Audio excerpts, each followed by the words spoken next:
Olá, minha gente querida, o programa Eu e Você está aí novamente com vocês, apesar de todo esse frio que tem feito na nossa cidade.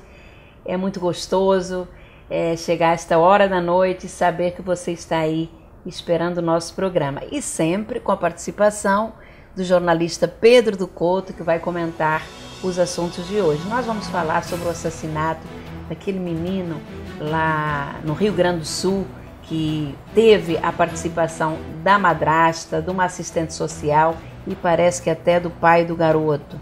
E também a nossa preocupação com o presidente do Uruguai, que resolveu aceitar os terroristas que sairão de Guantánamo, a prisão na ilha de Cuba, e isto pode trazer sérios problemas para o nosso país. Também analisaremos a situação atual das próximas eleições, este assunto que eu entendo ser da maior importância para todos nós. Traremos ainda a repetição da entrevista com o professor e editor Paulo Geiger, falando sobre a situação no Oriente Médio, entre Israel e o Hamas, isto para ilustrar e até atualizar o terrível momento que vive hoje o Estado de Israel e aquela região no Oriente Médio. Pois é, Pedro, mas foi terminar a Copa do Mundo e a violência parece que está ressurgindo de uma forma muito cruel na nossa cidade. Inclusive as regiões ocupadas pela UPP têm sido invadidas por bandidos que levam o terror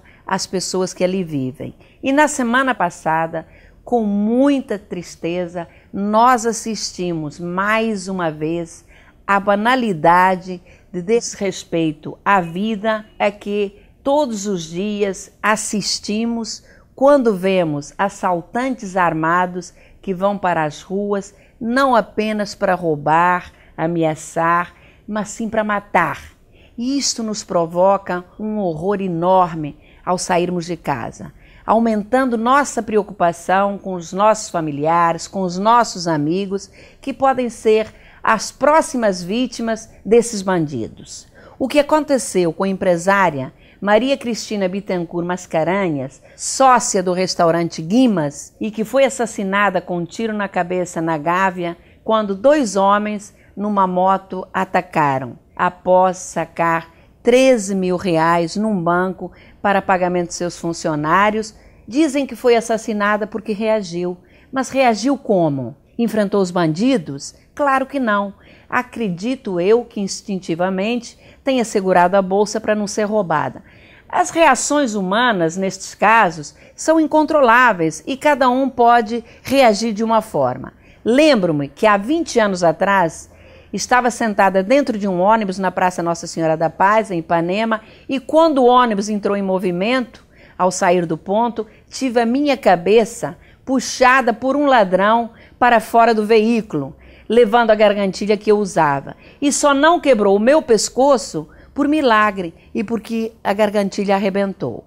O resultado é que eu não mais usei joias e durante muito tempo sequer viajava em ônibus e até mesmo por alguns dias sequer conseguia sair de casa.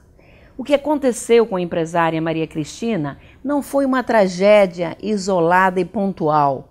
A violência invade todos os centros urbanos e não escolhe classes sociais. Boa parte dos casos, sequer, Pedro, tem registro na delegacia e a divulgação que teve o caso da empresária dona de um famoso restaurante. O latrocínio, que é um assalto seguido de morte, não acontece em países civilizados. Aproximadamente 60 mil pessoas por ano são assassinadas no Brasil, 164 por dia. E muitos dos homicídios sequer são registrados. Sem querer aqui estabelecer comparações, mas mata-se mais em 4 dias no Brasil do que o equivalente aos palestinos mortos até agora no conflito Israel e o Hamas. E aí, Pedro, eu até me pergunto, se o que vivemos hoje no nosso país não é uma guerra civil, o que será então? Uma hecatombe social? Onde fica a segurança é que todo cidadão tem direito? Apenas em época de grandes eventos para que os turistas levem uma boa imagem nossa? Afinal, quem paga a conta somos todos nós, não é verdade? Olha, Tereza, você tem toda a razão. O clima é de guerra civil declarada. De um lado, os bandidos, ladrões, assaltantes, de outro, a população das pessoas de bem, ameaçadas de sofrerem até a perda da vida, como foi o caso da empresária Maria Cristina, que envolve a nossos parentes, nossos amigos, as pessoas queridas. O direito de ir e vir, o direito de entrar numa agência bancária e sacar uma importância pequena e sofrer um assalto que culmina com a morte da pessoa. É uma verdadeira catástrofe que está acontecendo em matéria de segurança pública no Rio de Janeiro. A repercussão da morte da empresária Maria Cristina deixou este aspecto da questão mais do que evidente. Pois é, Pedro, mas ainda falando de violência, amigos telespectadores, vocês devem se lembrar do caso de um menino no interior do Rio Grande do Sul que, segundo denúncias, foi assassinado pela madrasta e por uma assistente social, sua amiga. O menino, antes de ser assassinado, chegou sozinho a procurar o Ministério Público pedindo que lhe fosse dada uma outra família. Tão grandes eram os maltratos, ao que tudo indica, que recebia na casa onde morava com o pai, Leandro Boldrini, e a madrasta Graciele Ugolini, que, na minha avaliação, são dois monstros. A madrasta Graciele, junto com a assistente social Idelvânia, aplicaram uma injeção letal no menino e, em seguida, o enterraram jogando soda cáustica no corpo, segundo a assistente social, para que não desse cheiro e pudesse dissolver a pele, imaginem. Em seguida, jogaram pedras em cima do corpo. A madrasta negou que tivesse aplicado algum medicamento por meio de injeção, mas que apenas deu um remédio para o garoto dormir e que logo depois a criança começou a babar e quando ela viu, ele estava sem pulso, alegando que não pediu socorro porque não pensou nisso, mas sim na necessidade de dar sumiço no corpo. Imaginem a crueldade desta mulher. O que é revoltante é saber que, mais uma vez, a vida não tem o menor valor, ainda mais em se tratando de uma criança. A madrasta matou por ódio e interesse financeiro, segundo a assistente social, que também participou do monstruoso crime e relatou que fez isso por dinheiro, que teria recebido R$6.000 e o restante a ser pago e que chegaria a R$20.000 serviria para quitar a dívida de seu apartamento. Os dois monstros, a madrasta Graciele e a assistente social Idelvânia, estão presas, assim como o pai da criança, Leandro Boldrini, que, ao que tudo indica, também teve participação no crime. É inacreditável que possam existir pessoas tão cruéis na face da terra e que ainda por cima possam ser chamadas de humanas. Não é isso, Pedro? Exatamente. A classificação de ser humano a essas pessoas soa imprópria. Porque, além de praticarem um crime hediondo, covarde contra um menor, demonstraram uma intenção mórbida na medida em que tentaram ocultar o cadáver. No momento da ocultação do cadáver, confessaram a prática do crime hediondo. São réus confessos por ação tácita. Inominável que praticaram, merece o repúdio geral da sociedade, que aliás já foi destinado a eles, e a condenação ao máximo possível pela lei. Pois é, Pedro, mas nós estamos aqui falando em crueldade, em violência, e nós precisamos, o nosso povo precisa, acima de tudo, segurança, que está faltando, como nós mostramos aqui no programa. E aproximam-se as eleições de 5 de outubro, nós temos aqui um desfalque muito grande no nosso programa. Um dos grandes participantes e analistas das questões do dia a dia da nossa cidade, do nosso país, infelizmente está ausente porque é candidato e em atendimento à lei eleitoral. Até porque daqui a pouquinho está chegando aí o programa eleitoral gratuito. Mas nós falávamos nas questões que afligem o cidadão. E eu acho que está mais do que na hora de que todos nós façamos uma avaliação e pensemos realmente em quem nós vamos votar. Nós temos visto as pesquisas a nível estadual e a nível nacional e observamos que a presidente Dilma passa por uma fase bastante difícil. Ela vem caindo e aumentando muito a sua rejeição, principalmente em cidades maiores, com mais de 500 mil habitantes. Vemos a competição chegar a níveis um tanto desagradáveis aos ouvidos da sociedade. A presidente Dilma, talvez por desespero, resolveu atacar o seu opositor maior, que é o senador Aécio Neves. O ataque foi em cima da questão do Mais Médicos, né? Que é grande bandeira do seu governo. Parece que a presidente Dilma, num programa de televisão, teria dito que o Aécio atacou esse programa. Foi desmentida de imediato e o Aécio chegou a chamar a presidente da República de mentirosa, que ele jamais iria acabar com o programa Mais Médicos, mas sim o aprimoraria.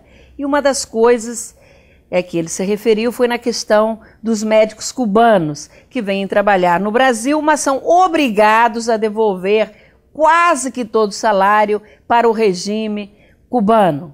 Então, esta questão realmente nos preocupa, porque ainda estamos tão longe do momento decisivo, do acirramento da campanha, e já vemos estas acusações, como também a presidente Dilma acusou o Aécio de que ele iria acabar com o Bolsa Família. E mais uma vez o Aécio disse que ela mentia, que ele iria aprimorar este programa, que é da maior importância, nós não temos nenhuma dúvida.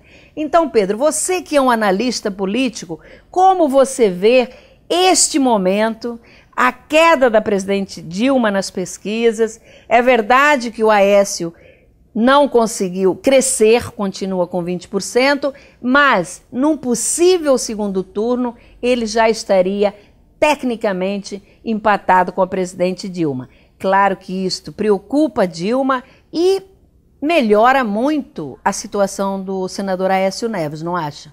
A campanha pela televisão, horário gratuito, vai começar a partir da semana que vem.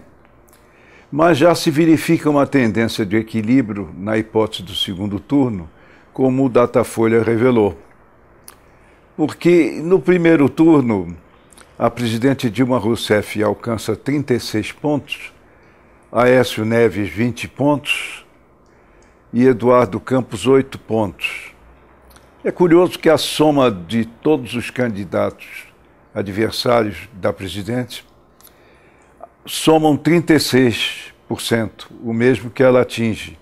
Fica indefinido o segundo turno. Na hipótese do segundo turno, que pode ser decidida por uma margem muito pequena, Dilma Rousseff, evolui para 44%, sobe de 36% para 44%, Aécio Neves dobra o seu percentual de 20% para 40%. E, como há margem de erro na pesquisa, verifica-se uma tendência ao equilíbrio entre os dois principais candidatos na hipótese do segundo turno. Isso realmente deve preocupar a presidente, que vinha com uma margem maior e viu esta margem diminuir. Vamos aguardar início do horário eleitoral gratuito. Também haverá a fase dos debates, que será essencial, para que então se defina um quadro mais nitidamente. Mas, de qualquer maneira, o equilíbrio para o segundo turno, a meu ver, está estabelecido. De um lado, a presidente Dilma Rousseff, de outro, o senador Aécio Neves. Olha, Pedro, eu acho que a possibilidade de um segundo turno é muito grande. Até porque a presidente Dilma apresentou, melhor dizendo, na última pesquisa, uma rejeição das maiores, maior até que aquela vivida na época em que houve todos aqueles movimentos nas ruas. Então, acho que nós temos observado, por exemplo, que as ações sobem todas as vezes que a presidente Dilma cai nas pesquisas. O dólar baixa e as ações da Petrobras chegaram a subir após o anúncio da última pesquisa do Datafolha, 5,44%, o que demonstra que a sociedade está rejeitando o atual governo. Mas vamos sair da política nacional e passar para a política internacional, mas que de alguma forma também pode atingir o nosso país. Pedro, você com certeza se lembra de uma das promessas de campanha do presidente norte-americano Barack Obama, quando concorreu pela primeira vez à Casa Branca e disse que iria acabar com a prisão de Guantánamo, instalada em uma base militar na ilha de Cuba. Parece que agora, faltando pouco mais de 2 anos para o término de seu segundo mandato, Obama está se empenhando em cumprir esta promessa. No entanto, ao ler uma matéria publicada na revista Veja esta semana, fiquei bastante preocupada com as implicações que poderá trazer essa desativação. Parece que Obama consultou o presidente uruguaio José Mujica sobre a possibilidade de abrigar alguns presos. Até aí tudo bem. O motivo da minha preocupação, e acho que deve ser de todos os brasileiros, é que Mujica não titubeou e aceitou a proposta, dizendo que garantiria liberdade plena aos acusados de terrorismo. Disse mais, que o Uruguai não seria o carcereiro dos Estados Unidos, avisando que os 6 ex-detentos que desembarcarão em Montevidéu agora em agosto não serão monitorados por suas autoridades. O problema é que todos esses 6 presos possuíram vínculos com a Al-Qaeda, então chefiada por Bin Laden, que morreu em 2011. Todos foram treinados em campos de formação jihadistas, onde aprenderam técnicas de combate e realização de atentados suicidas. O interessante é que o presidente uruguaio diz que sua atitude foi tomada por razões humanitárias. Imagina, Pedro, me parece muito inocente o discurso do Mujica. Ele esqueceu que esses extremistas encontrarão terreno muito fértil para voltar ativa, pois no Uruguai e Argentina há uma imensa comunidade muçulmana e alguns de seus membros flertam com o extremismo. E até mesmo a nossa Foz do Iguaçu é reconhecida por abrigar muçulmanos com raízes terroristas, que arrecadam fundos para organizações sunitas e xiitas que, por sua vez, assassinam e se matam em conflitos pelo mundo. Pedro, você não acha que a decisão do presidente do Uruguai em abrigar estes terroristas põe em risco não somente a população uruguaia, mas também a do nosso Brasil? Acho sim, Tereza, um risco enorme para nós brasileiros, porque o Uruguai faz fronteira com o Rio Grande do Sul. E os terroristas libertados de Guantánamo são homens extremamente perigosos, com um passado de terrorismo ameaçador a todo ser humano. Não sei o que levou o presidente Mujica uruguaio a tomar tal atitude. Agiu de maneira impensada, colocando em risco, primeiro, o seu próprio governo e, segundo, o governo brasileiro. Mas, Pedro, ainda falando de política internacional, é impressionante o número de mensagens recebidas no programa da semana passada em relação à participação do editor e professor Paulo Geiger no nosso programa, que abordou a questão do conflito na faixa de Gaza entre Israel e o Hamas. Paulo não recebeu apenas elogios, claro, mas também algumas posições opostas às suas. Entretanto, e especialmente, recebeu aplausos pela forma esclarecedora com que abordou o tema, apontando a principal causa de todos os conflitos, ou seja, o fato do Hamas não aceitar e reconhecer a existência do Estado de Israel. Fruto da partilha ocorrida em 1947, em assembleia realizada pela ONU. Os palestinos, estimulados por alguns países árabes, nunca aceitaram o território que lhes coube. E ao invés de construírem o seu Estado independente, progredindo, acharam mais interessante conflitar com Israel e tentar destruí-lo. Israel é bonzinho? Claro que não. Reage como qualquer vizinho reage quando o telhado de sua casa é apedrejado, que se tiver uma arma próxima, pode levá-lo a matar o outro. Violência, minha gente, gera violência. Reage desproporcionalmente, como alguns afirmam, até mesmo a presidente Dilma.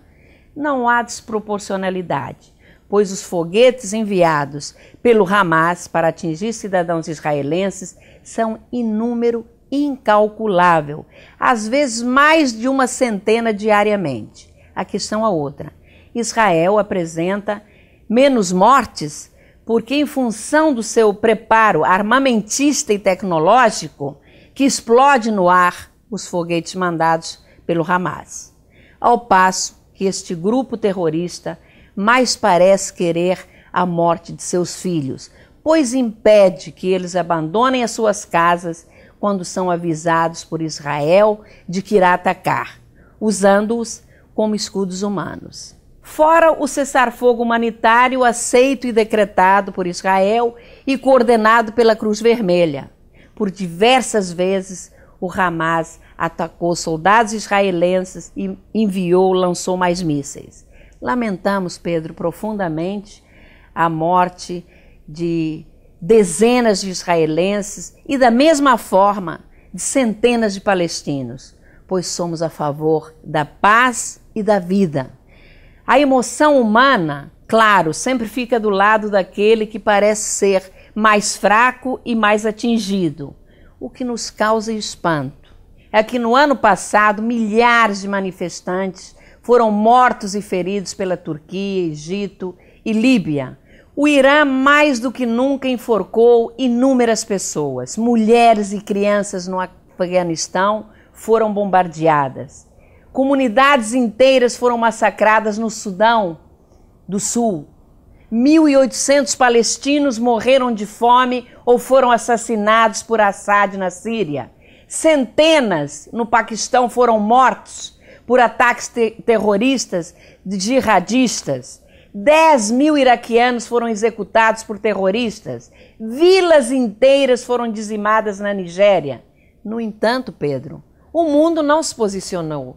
E aquelas mesmas pessoas que silenciaram, agora no caso de Gaza, se dizem pró-direitos humanos. Na verdade, se eles não se manifestaram nas inúmeras situações que acabei de citar, eles não estão preocupados com direitos humanos, coisa nenhuma. Eles são somente anti-Israel. Gostaria, Pedro, de ouvir a sua opinião. Mas antes, vamos assistir novamente à entrevista com o professor Paulo Geiger, para que todos que nos ouvem agora possam entender melhor os seus argumentos. Vamos à entrevista.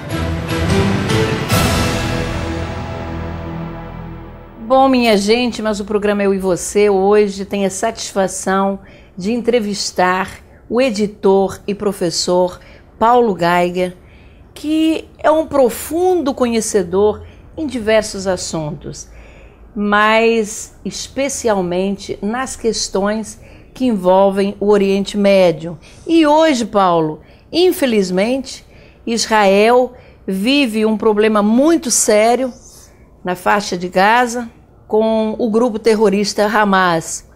Então, eu gostaria que você nos explicasse alguma coisa sobre este momento tão difícil para Israel. Nós estamos de novo diante dos mesmos sintomas da mesma doença. Essa doença já é conhecida, ela às vezes é apresentada como se fosse um fato novo. Não é um fato novo, esse fato já se repetiu N vezes, faz parte do contexto todo da questão do conflito do Oriente Médio. O início dele está na negação de aceitação do Estado judaico como Estado Nacional do Povo Judeu. A origem do conflito de 100 anos atrás sempre foi e é essa. As consequências desse conflito, que foram guerras, ocupações, terrorismo, acabam se tornando causas de novos subconflitos. Mas a razão remota, a primeira, original de tudo isso, é essa questão. Se essa questão for resolvida, a aceitação de Israel como Estado nacional do povo judeu na região, junto com todos os outros estados da nação árabe, que foram 15 estados no norte da África e no Oriente Médio, um Estado judaico no Oriente Médio, se esse fato fosse aceito definitivamente, esses subconflitos seriam, talvez não desaparecessem de todos, sempre haveria uma minoria radical, mas eles seriam muito menos intensos. Neste caso específico, o que eu lamento profundamente é que, mais uma vez, a imprensa vitimiza os palestinos que estão sendo bombardeados por Israel, omite o fato de que esse bombardeio vem em consequência de N dias de ataques seguidos de foguetes e mísseis em cima de população civil, sem visar um objetivo específico, onde caiu o foguete que mate gente, enquanto que o bombardeio de Israel pode até haver engano, mas ele visa especificamente alvos militares, cercado de civis, porque essa é a tática do Hamas, e a consequência disso é que a mídia apresenta Israel como o algoz e os palestinos como pobres vítimas, quando eles são conscientemente, deliberadamente os iniciadores disso, talvez até para poderem se apresentar como vítimas, mais uma vez, da agressividade israelense. O problema maior ainda é que a autoridade palestina que estava negociando com Israel, de novo se aproxima do Hamas e pretende fazer um governo de união. Como é que Israel pode conversar com um governo que metade dele nega a existência de Israel e trabalha contra a existência de Israel? É uma situação complicada. Nesse contexto, o que está acontecendo pode ser novo, mas, na verdade, é a continuação do mesmo problema, com os mesmos sintomas da mesma doença. Pois é, e eu pergunto a você o seguinte, será que uma atitude mais enérgica dos Estados Unidos poderia ajudar neste conflito, já que o Obama diz que poderia tentar mediar um cessar-fogo entre as partes? Seria importante isso? Também a ONU declarou e condenou todos esses ataques, todo esse envio de foguetes que estão sendo feitos, que estão sendo realizados pelo Hamas. É importante esse apoio, digamos assim, de uma nação tão forte como os Estados Unidos neste momento? Claro que é importante.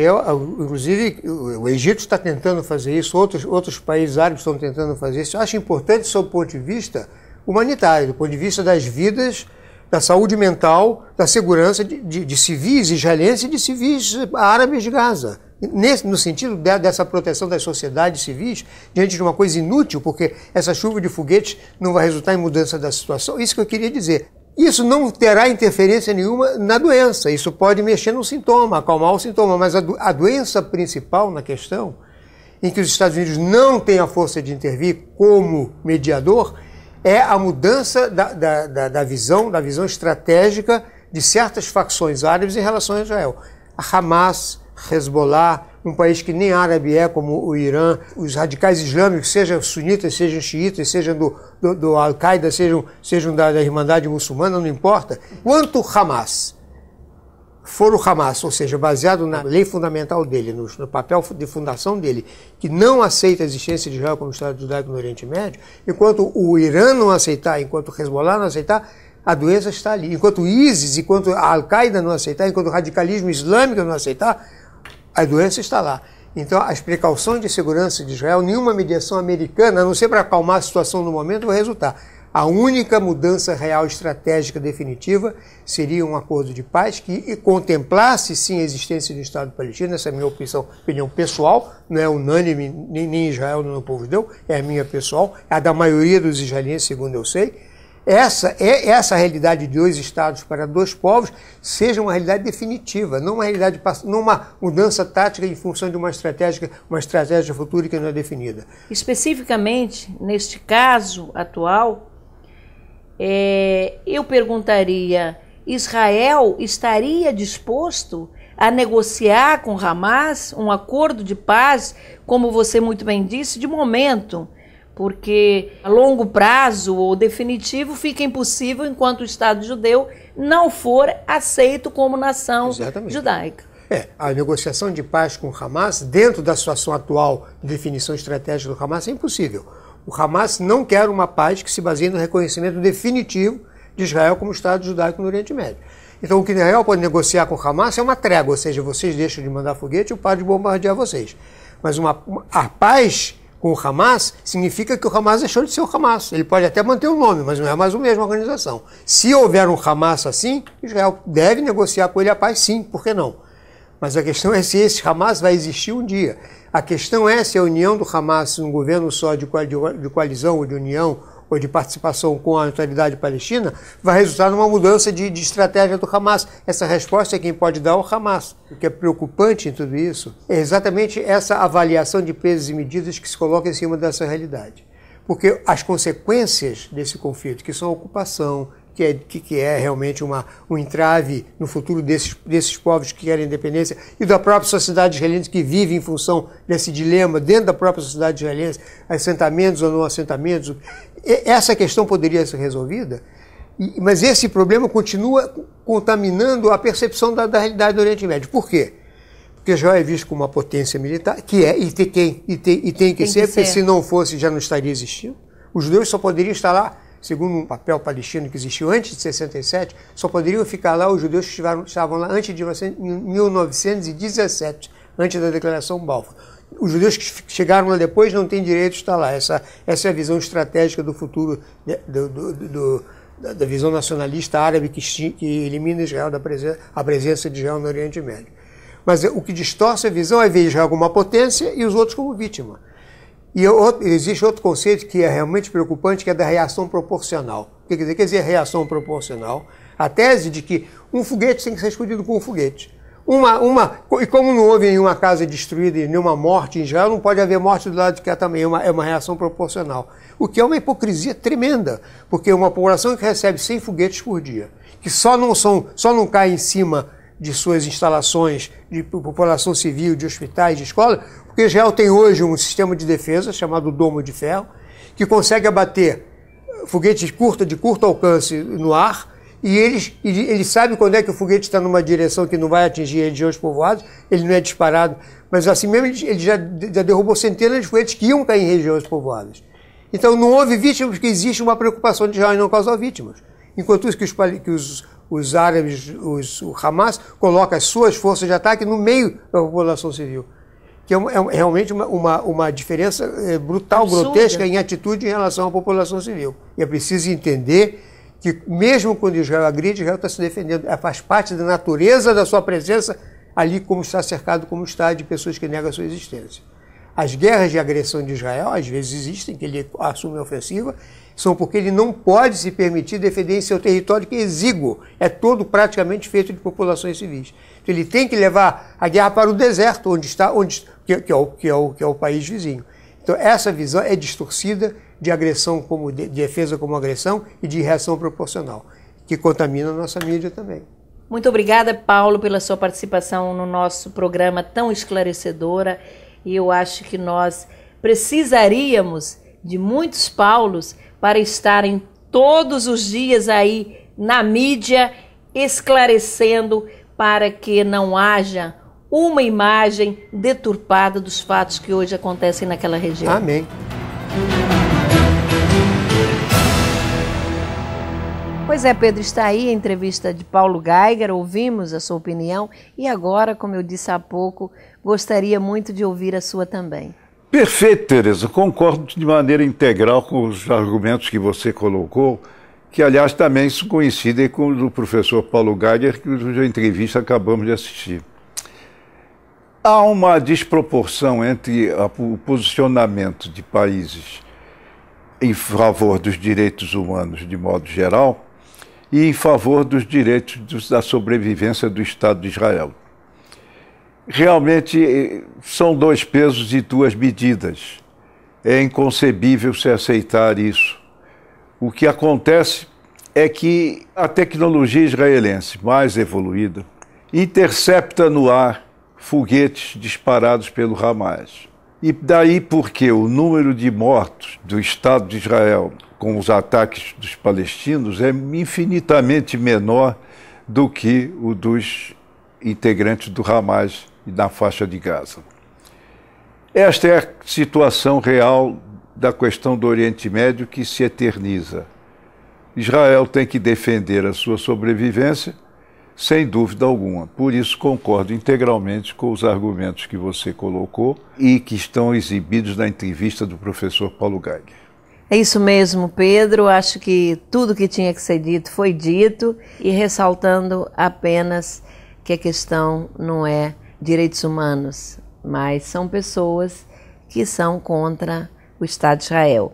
Chegamos ao final do nosso programa. A você, amigo telespectador, que ficou aí esse tempo todo acordado, nos assistindo, o nosso agradecimento muito especial. A você, Pedro, o nosso agradecimento muito especial pela participação. Na próxima quarta-feira, às 10h50 da noite, nós vamos estar juntos aqui mais uma vez na CNT. Até lá!